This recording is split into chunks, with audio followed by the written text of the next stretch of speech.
Full shit, you know what I'm saying? Like, just some social shit for everyone, you know what I'm saying? Like, I made this be myself, so hear me. Woo!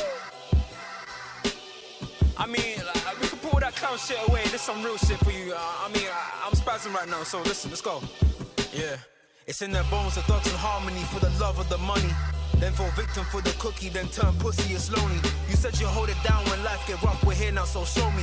We move them losses to them wins. Heavy pounds, we make it ends meet. Converse with only few who make me feel like I be 10 feet. What is going on, people? We are back in the building. Merry Christmas to everybody who celebrates, and for those who don't, bless up your damn selves. Hope you're enjoying this period of time, guys.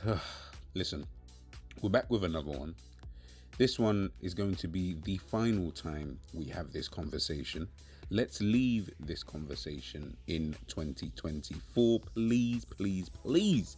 2025, I really do not want to be having this conversation ever again. I don't care which side that you are on, I just don't want to be having this conversation anymore. It is boring, I get it.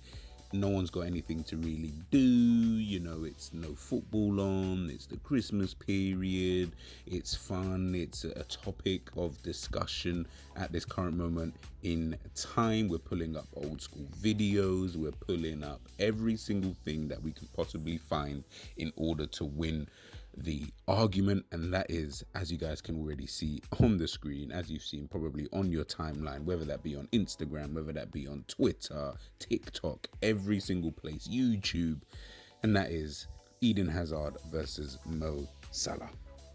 Now look, I'm not here to judge. I don't know who and why this conversation was started in the first place. Usually this kind of stuff happens around international break. You know, we usually get the, you know, whether it's, you know, Salah versus Saka, you know, we used to have 𝐕 versus Trent. Seems like Liverpool players seem to always be, you know, compared with other players. Now, whether that's a Liverpool fan problem, whether we start the conversation, and then of course it gets the other fan bases riled up, and then they'll, you know, do what they do, which is they'll drop every stat that you can think of in the history of stats. Heck, even stats that we don't even know or recognize, they'll do that. Liverpool fans will of course do the same. But for some weird reason, every international break, that's usually when we get these kind of debates, like these kind of conversations. But again, this time round, it's not an international break. As I said, it is just a Christmas period, and we are having another one of these conversations, and this time it's Mo Salah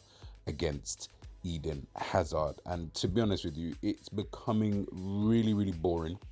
It's one of those things. It's the stats versus the eye test. It's literally that. It's stats versus the eye test, and it just depends on which side that you kind of fall upon. Of course, unfortunately, neither of these two players are Messi or Ronaldo, who fall into both categories.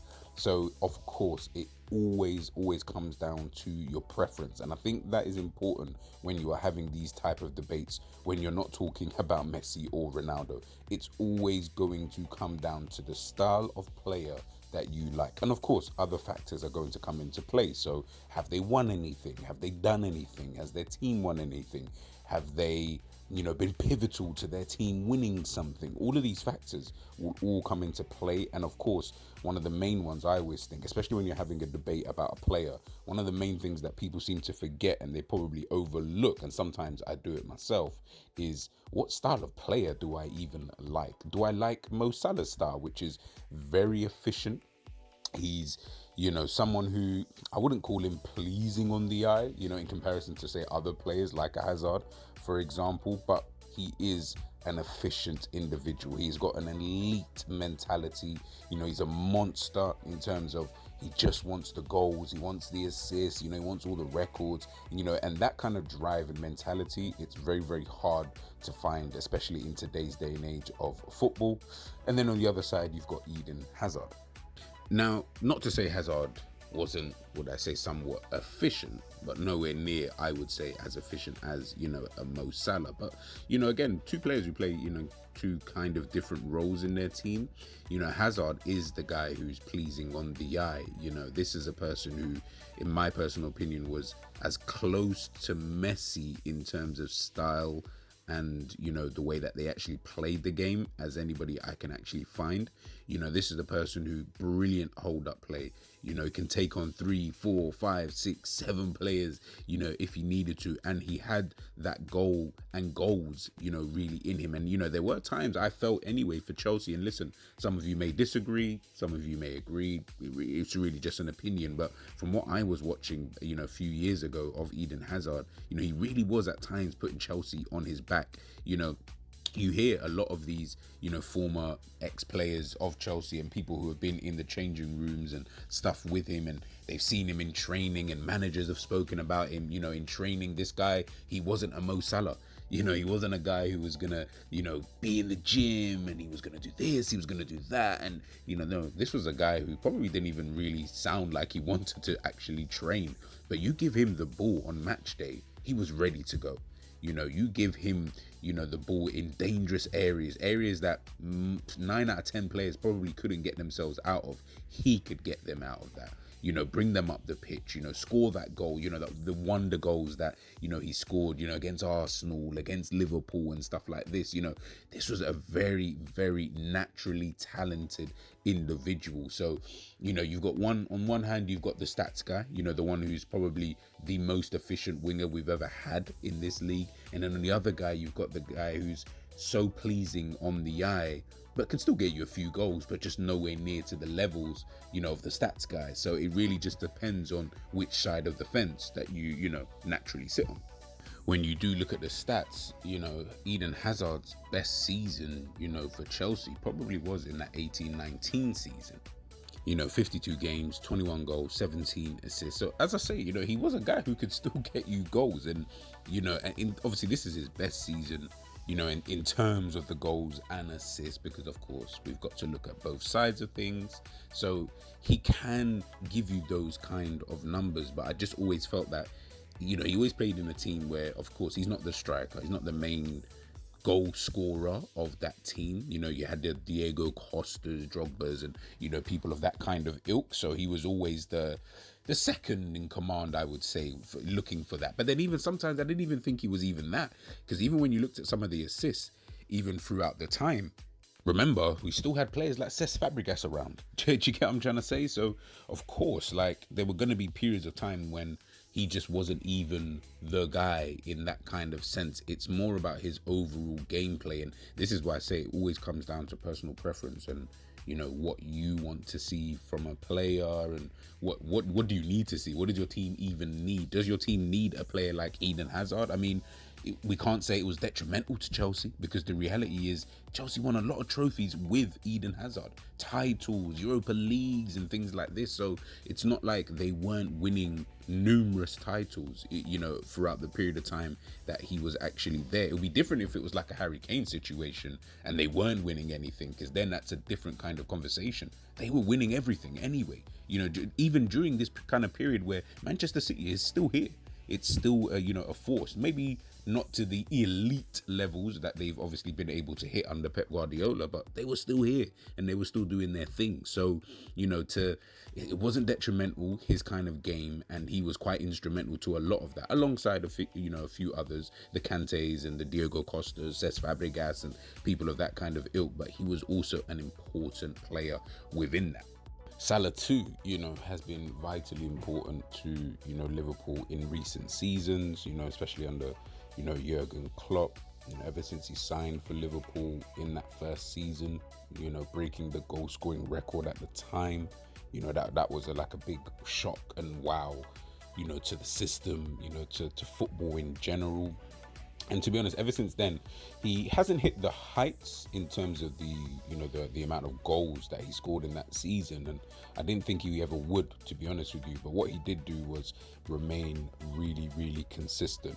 And you could just see he was someone who, that's what he was always going to do. I'm going to be Mr. Consistent, Mr. Efficient. I'm going to be one of the reasons why, you know, the team are going to be successful, and especially in the attacking department. He's been Liverpool's best attacker since he got to the football club. So, you know, the likes of Firmino, the Sadio Manes, Luis Diaz, Cody Gakpo, Darwin Núñez, Diogo Jota, none of them can really compare to Mo Salah when it comes to the attacking sense, you know, in terms of this is the most important attacker that Liverpool have had for years, since probably Luis Suarez. You know, that's the kind of player that we're talking about. And, you know, because of his goals and because of his assists, that's why he gets put into, you know, these kind of conversations. And it is those goals and assists that, you know, have helped, you know, in terms of how Liverpool have changed the perception on them in a general sense. Would we say that he's put the team on his back like a Hazard? That's probably where I would disagree. I would say maybe this season he's probably done that more than anything else, but I wouldn't have said that from before. I don't think it was a carry job from Mohamed Salah in the same way that I would have viewed sometimes Eden Hazard would carry the team, you know, to victories, and, you know, carry the team, you know, again, through play. And again, this is all an opinion and perception, but Mo Salah was always that kind of player where, obviously you can see it on the screen. I think it's more so this season where I would say, yes, Mo Salah has finally put the team on his back, and he, as you guys can obviously see, at, you know, at one point it's, you know, 75% of our goals and assists, you know, was coming from one person. That to me is obviously a carry job. You know, you are carrying the team on your back, you know, in that kind of sense, because effectively you're saying that we only have 25% of our goals this season have come from other goals, and assists actually have come from other individuals, meaning we are relying heavily on this one individual who's putting up ridiculous numbers, you know, as it is, you know, this season. So yeah, I think maybe now that kind of conversation, and listen, look, the season hasn't ended, so, you know, it is what it is. And I think it will come down to many factors. It depends on which side you kind of want to sit on. Of course, I think both sides hold quite a lot of weight, you know, in terms of Mo Salah being the stats kind of guy, and then Eden Hazard being the guy who doesn't really necessarily have the stats, although his stats are actually pretty decent when you actually look at them. They are. He has actually got quite a lot of goals and quite a lot of assists for Chelsea, but of course nowhere near to the level. Then of course you come down to like the eye test, and then of course things like how many trophies have they won. Of course I think Eden Hazard has 2, you know, and he's got a couple, you know, FA Cups, he's got, you know, Europa Leagues and things like that.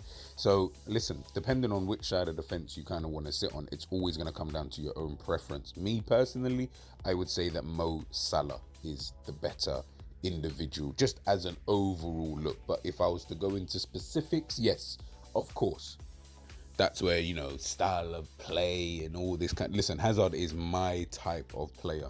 He really is, you know, that kind of player. That is for me the type of player I want and I want to see. But it's very difficult to then deny Mo Salah, you know, surpassing him, you know, as a player in the Premier League, you know, in terms of what they've done whilst being in the Premier League. Of course, we can do quite context and things like that, but I do think that he has passed him, you know, at that stage. I don't think there's a massive gap. I don't think it's, you know, necessarily a foregone conclusion, but in my opinion, I think he's just past it, you know, now as a player, you know, in the general sense for what he's done, you know, thus far in the Premier League.